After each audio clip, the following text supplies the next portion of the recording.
इंसानियत वो चीज है जो दुश्मन को भी सहारा देने पर मजबूर करती है, और एहसास वो चीज है जिसमें गैर का दुख भी आपको अपना दुख लगता है।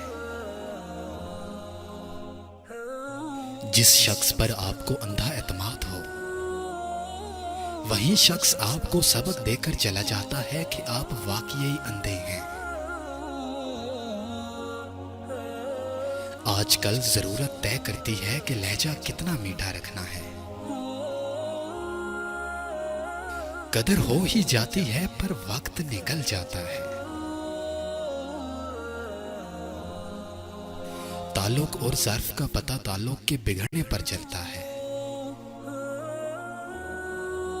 बेहतरीन आंख वो है जिससे इंसान अपने अंदर झांक सके।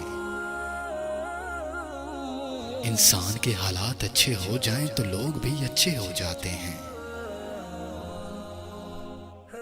खूबसूरती की तलाश में अगर हम पूरी दुनिया का चक्कर लगाएं, अगर वो हमारे अंदर नहीं तो कहीं नहीं मिलेगी।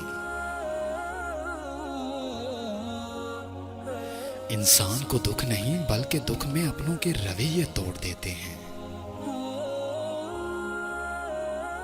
बेशक मुश्किल वक्त बताकर नहीं आता, मगर सिखाकर और समझाकर बहुत कुछ जाता है।